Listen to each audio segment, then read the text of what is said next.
Welcome, and thank you for joining me for some light reading. If you enjoyed this video, please leave a like and a comment. In Caroline's assessment, nobody living at Fernley Park was the murderer of Roger Ackroyd. Everyone has an alibi except Ralph and Flora. Yes, Parker did see Flora outside Roger's study, but nobody witnessed her actually saying goodnight to her uncle. That's no alibi at all. So Flora had the opportunity, and she inherited £20,000 worth of motive.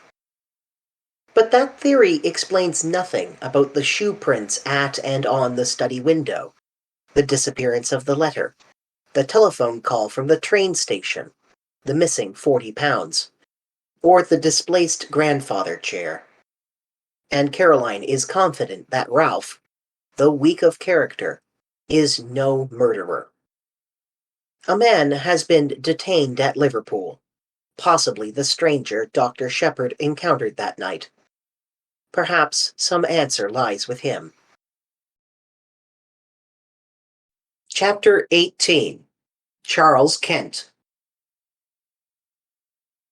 Half an hour later saw Poirot, myself, and Inspector Raglan in the train on the way to Liverpool. The inspector was clearly very excited. "We may get a line on the blackmailing part of the business, if on nothing else," he declared jubilantly. "He's a rough customer, this fellow, by what I heard over the phone. Takes dope, too. We ought to find it easy to get what we want out of him. If there was the shadow of a motive, nothing's more likely than that he killed Mr. Ackroyd. But in that case, why is young Patton keeping out of the way? The whole thing's a muddle. That's what it is. By the way, Mr. Poirot, you were quite right about those fingerprints.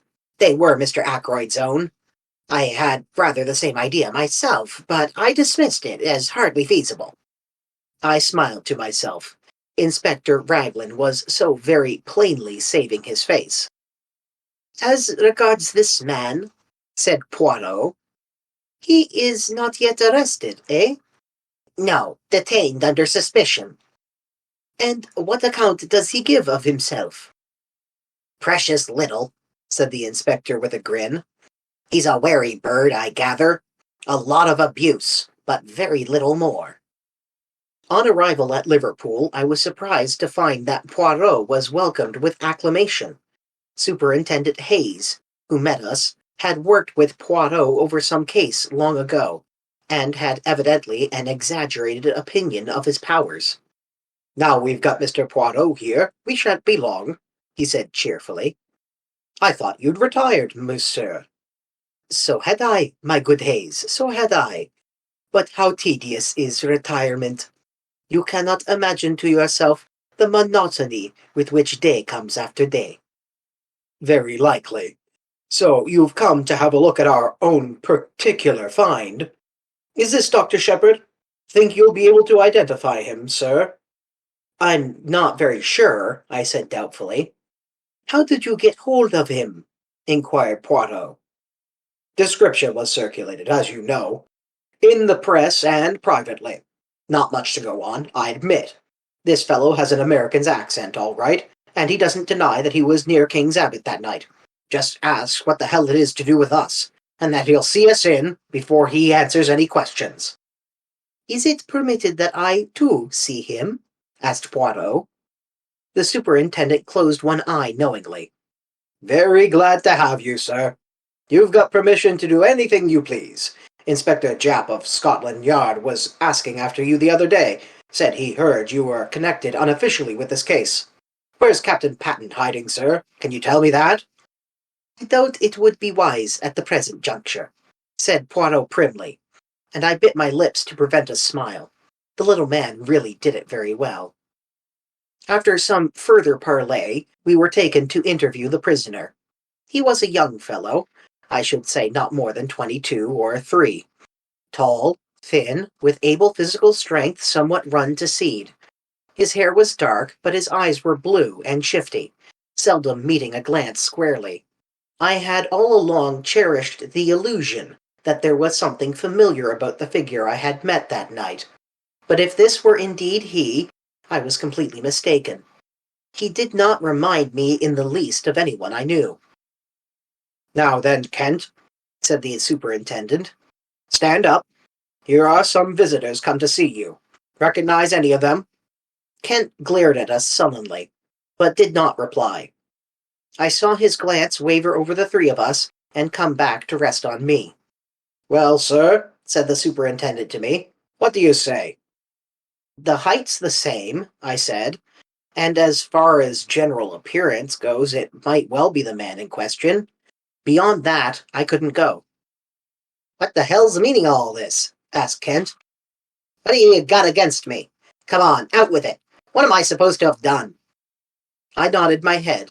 "It's the man," I said. "I recognize the voice." "Recognize my voice, do you?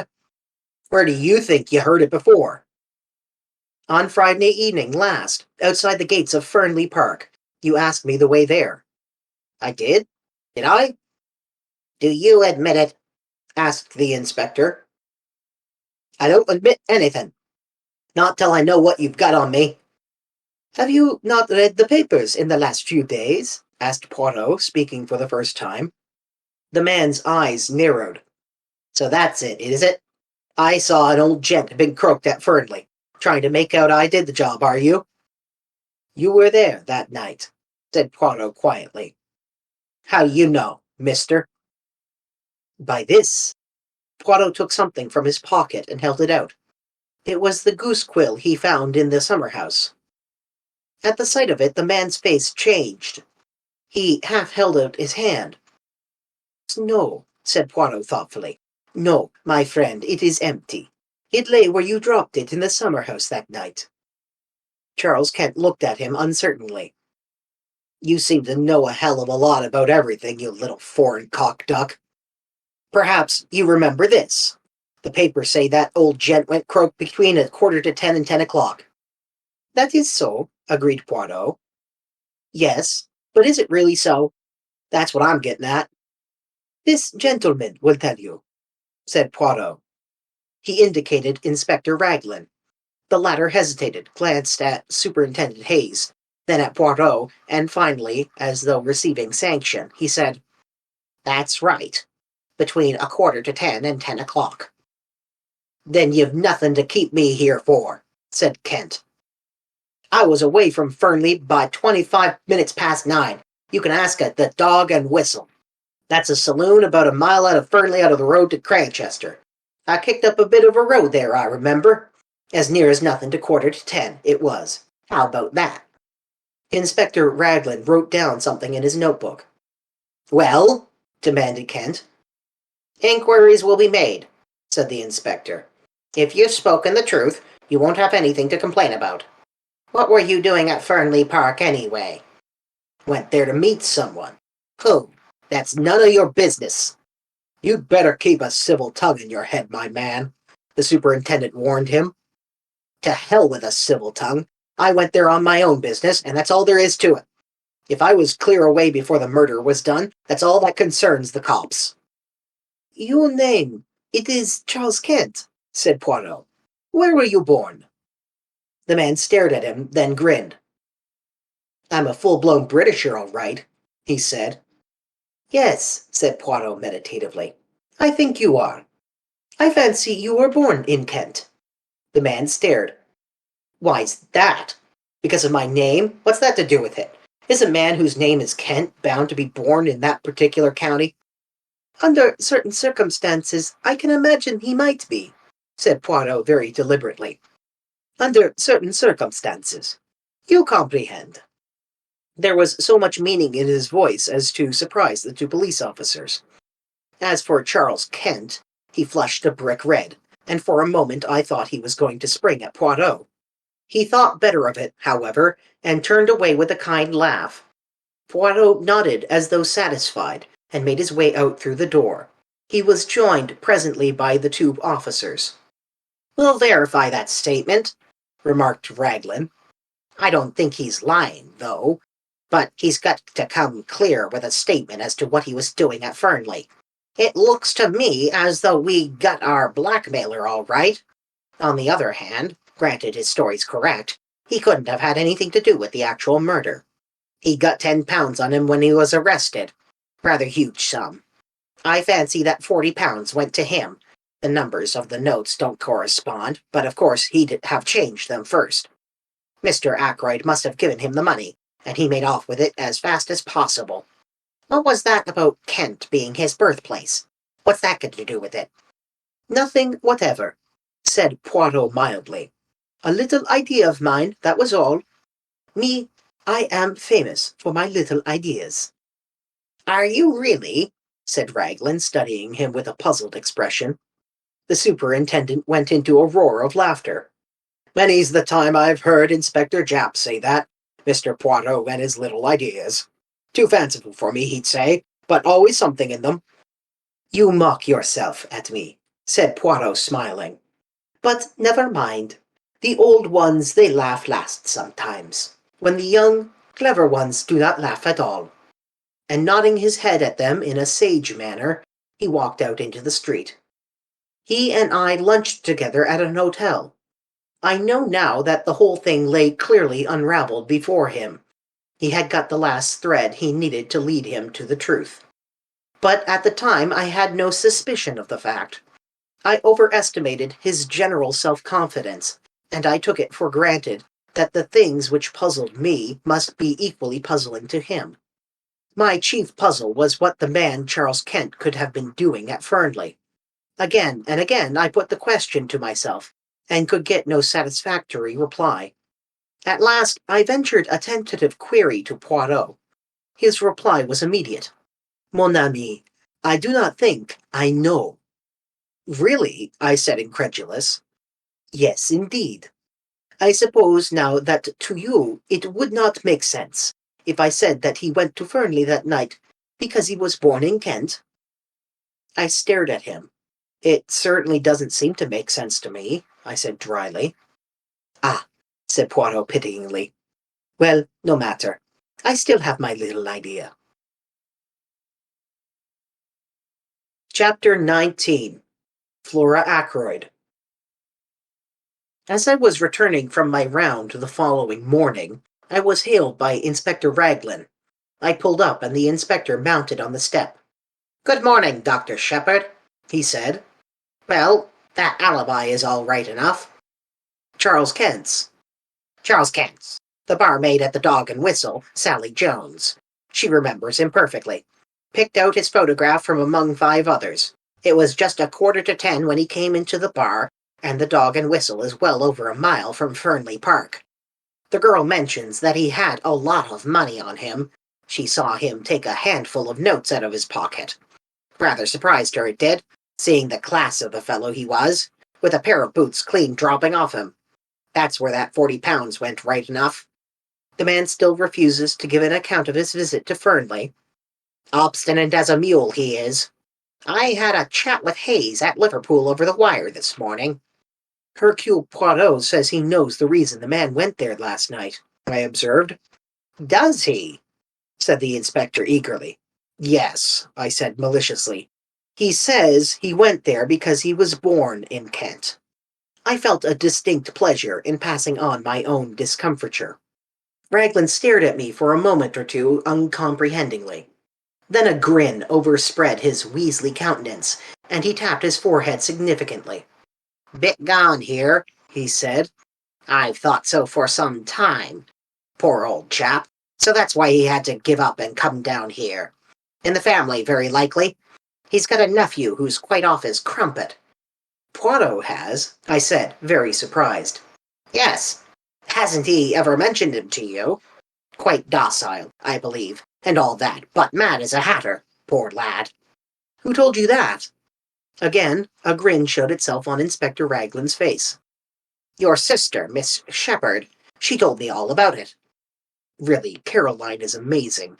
She never rests until she knows the last details of everybody's family secrets.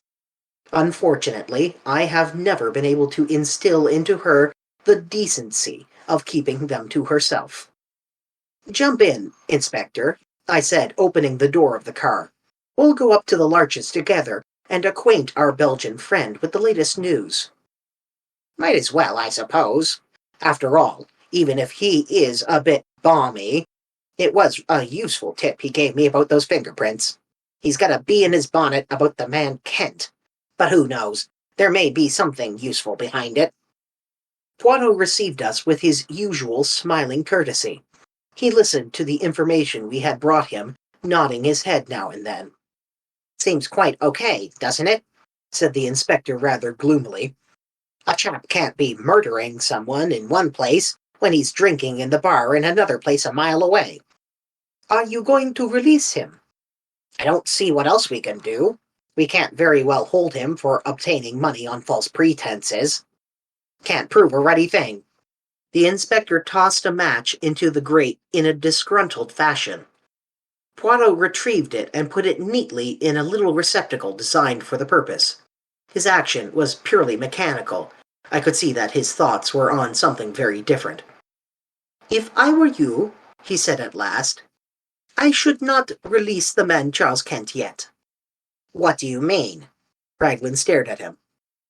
What I say. I should not release him yet. You don't think he can have had anything to do with the murder, do you? I think probably not, but one cannot be certain yet. But haven't I just told you? Poirot raised a hand protestingly. Mais oui, I am not deaf, nor stupid, thank the good God. But see you approach the matter from the wrong premises. Is not that the word? The inspector stared at him heavily. I don't see how you make that out. Look here, we know Mr. Ackroyd was alive at 10:15. You admit that, don't you? Poirot looked at him for a moment, then shook his head with a quick smile. I admit nothing that is not proved. Well, we've got proof enough of that. We've got Mrs. Flora Ackroyd's evidence. That she said good night to her uncle. But me, I do not always believe what a young lady tells me. No, not even when she is charming and beautiful. But hang it all, man. Parker saw her coming out of the door. No. Poirot's voice rang out with sudden sharpness. That is just what he did not see. I satisfied myself of that by a little experiment the other day. You remember, Doctor? Parker saw her outside the door with her hand on the handle. He did not see her come out of the room. But where else could she have been? Perhaps on the stairs. The stairs? That is my little idea, yes. But those stairs only lead to Mr. Ackroyd's bedroom. Precisely. And still the inspector stared. You think she'd been up to her uncle's bedroom? Well, why not? Why should she lie about it? Ah, that is just the question. It depends on what she was doing there, does it not? You mean the money? Hang it all, you don't suggest that it was Miss Ackroyd that took that £40. I suggest nothing, said Poirot. But I will remind you of this. Life was not very easy for that mother and daughter. There were bills. There was constant trouble over small sums of money. Roger Ackroyd was a very peculiar man over money matters. The girl might be at her wit's end for a comparatively small sum.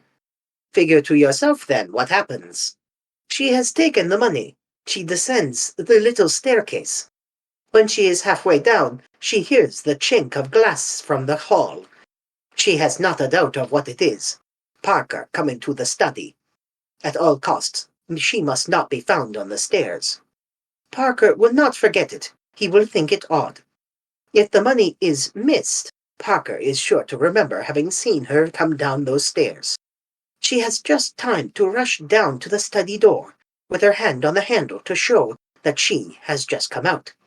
When Parker appears within the doorway, she says the first thing that comes into her head, a repetition of Roger Ackroyd's orders earlier in the evening, and then goes upstairs to her own room. Yes, but later, persisted the inspector, she must have realized the vital importance of speaking the truth. Why, the whole case hinges on it. Afterwards, said Poirot dryly, it was a little difficult for Mademoiselle Flora. she is told simply that the police are here and that there has been a robbery.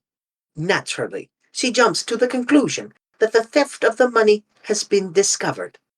Her one idea is to stick to her story. When she learns that her uncle is dead, she is panic-stricken. Young women do not faint nowadays, monsieur, without considerable provocation. Eh bien, there it is. She is bound to stick to her story, or else confess everything. And a young, pretty girl does not like to admit that she is a thief, especially before those whose esteem she is anxious to retain. Raglan brought his fist down with a thump on the table. "I'll not believe it," he said. It's not credible. And you've known this all along?" "The possibility has been in my mind from the first," admitted Poirot.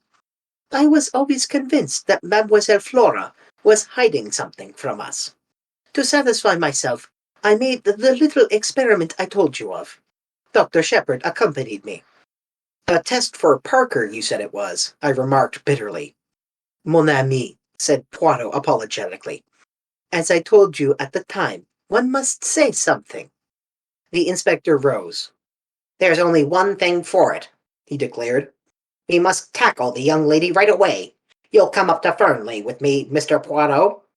"Certainly. Dr. Shepherd will drive us up in his car." I acquiesced willingly. On inquiry for Miss Ackroyd, we were shown into the billiard room. Flora and Major Hector Blunt were both sitting on the long window seat. "Good morning, Miss Ackroyd," said the inspector. "Can we have a word or two alone with you?" Blunt got up at once and moved to the door. "What is it?" said Flora nervously. "Don't go, Major Blunt. He can stay, can't he?" she asked, turning to the inspector. "That's as you like," said the inspector dryly.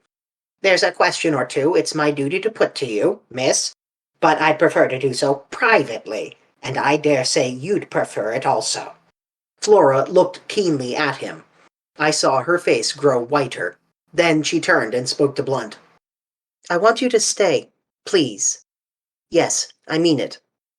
Whatever the inspector has to say to me, I'd rather you heard it." Raglan shrugged his shoulders. "Well, if you will have it so, that's all there is to it. Now, Miss Ackroyd, Mr. Poirot here has made a certain suggestion to me. He suggests that you weren't in the study at all last Friday night, that you never saw Mr. Ackroyd to say good night to him, that instead of being in the study, you were on the stairs leading down from your uncle's bedroom when you heard Parker coming across the hall." Flora's gaze shifted to Poirot. He nodded back at her. "Mademoiselle, the other day, when we sat round the table, I implored you to be frank with me. What one does not tell to Papa Poirot, he finds out. It was that, was it not? See, I will make it easy for you. You took the money, did you not?" "The money?" said Blunt sharply. There was a silence which lasted for a minute. Then Flora drew herself up and spoke. "Mr. Poirot is right. I took that money. I stole. I am a thief. Yes, a common, vulgar little thief. Now you know. I'm glad it has come out. It's been a nightmare these last few days." She sat down suddenly and buried her face in her hands. She spoke huskily through her fingers. "You don't know what my life has been since I came here. Wanting things, scheming for them, lying, cheating, running up bills, promising to pay. Oh, I hate myself when I think of it all. That's what brought us together, Ralph and I. We were both weak. I understood him, and I was sorry, because I'm the same underneath. We're not strong enough to stand alone, either of us. We're weak, miserable, despicable things." She looked at Blunt and suddenly stamped her foot. "Why do you look at me like that, as though you couldn't believe? I may be a thief, but at any rate, I'm real now. I'm not lying any more. I'm not pretending to be the kind of girl you like, young and innocent and simple. I don't care if you never want to see me again. I hate myself, despise myself, But you've got to believe one thing. If speaking the truth would have made things better for Ralph, I would have spoken out. But I've seen all along that it wouldn't be better for Ralph. It makes the case against him blacker than ever. I was not doing him any harm by sticking to my lie. Ralph, said Blunt. I see. Always Ralph. You don't understand, said Flora hopelessly.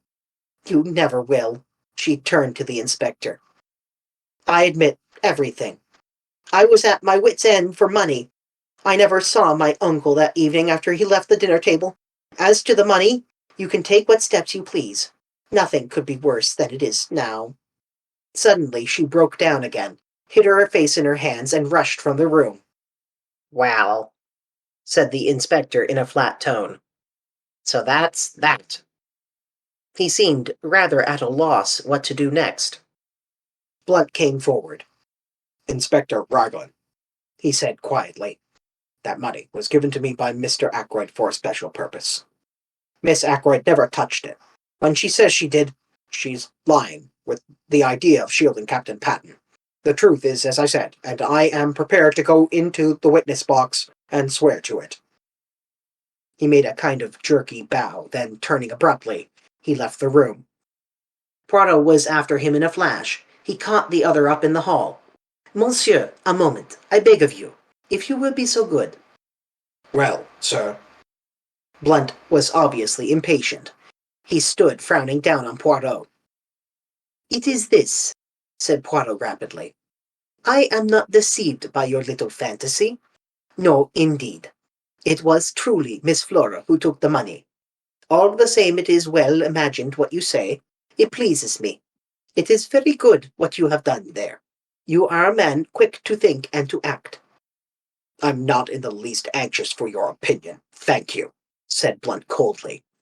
He made once more as though to pass on, but Poirot, not at all offended, laid a detaining hand on his arm. Ah, but you are to listen to me. I have more to say. The other day I spoke of concealments. Very well. All along I have seen what you are concealing. Mademoiselle Flora, you love her with all your heart. From the first moment you saw her, is it not so? Oh, let us not mind saying these things. Why must one in England think it is necessary to mention love as though it were some disgraceful secret?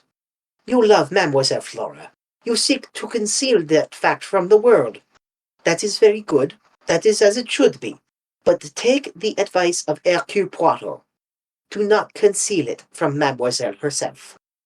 Blunt had shown several signs of restlessness whilst Poirot was speaking, but the closing words seemed to rivet his attention. What do you mean by that? He said sharply. You think that she loves the Captain Ralph Patton, but I, Hercule Poirot, tell you that that is not so. Mademoiselle Flora accepted Captain Patton to please her uncle, and because she saw in the marriage a way to escape from her life here, which was becoming frankly unsupportable to her. She liked him, and there was much sympathy and understanding between them. But love? No. It is not Captain Patton Mademoiselle Flora loves. What the devil do you mean? Asked Blunt. I saw the dark flush under his tan. You have been blind, monsieur. Blind. She is loyal, the little one. Ralph Patton is under a cloud. She is bound in honor to stick by him. I felt it was time to put in a word to help on the good work. My sister told me the other night, I said encouragingly, that Flora had never cared a penny piece for Ralph Patton, and never would. My sister is always right about these things. Blunt ignored my well-meaning efforts. He spoke to Poirot. Do you really think? He began and stopped. He is one of those inarticulate men who find it hard to put things into word. Poirot knows no such disability. If you doubt me, ask her yourself, monsieur. But perhaps you no longer care to. The affair of the money? Blunt gave a sound like an angry laugh. Think I'd hold that against her? Roger was always a queer chap about money. She got in a mess and didn't dare tell him. Poor kid. Poor lonely kid. Poirot looked thoughtfully at the side door. Mademoiselle Flora went into the garden, I think. he murmured. "I've been every kind of a fool," said Blunt abruptly. "Rum conversation we're having, like one of those Danish plays. But you're a sound fellow, Mr. Poirot. Thank you." He took Poirot's hand and gave it a grip, which caused the other to wince in anguish. Then he strode to the side door and passed out into the garden. "Not every kind of a fool," murmured Poirot, tenderly nursing the injured member. "Only one kind, the fool in love." It's Poirot's little idea that Charles Kent was born in Kent, and he went to Fernley Park because he was born in Kent. It seems, for the moment, only Poirot and the man in question understand the idea, and it turns out Charles Kent has a solid alibi, corroborated by the barmaid at the Dog and Whistle, who suffered his patronage. He also seemed to tacitly confirm that he visited the summer house at Fernley, though he refused to elaborate. In the end, no solid answers, but it does eliminate one of the suspects of the murder. Caroline's caution about Flora was not misplaced, but also preaching to the choir. Poirot had not neglected to consider Flora. Indeed, he considered all possibilities, and artfully deduced a connection between the stolen money and the mother and daughter's money troubles. This does not exonerate Flora of murder, but if she's stealing £40, she likely doesn't know about the 20,000 she would later inherit. If you've enjoyed this light reading, please like the video and leave a comment. And until next time, may light shine upon your path.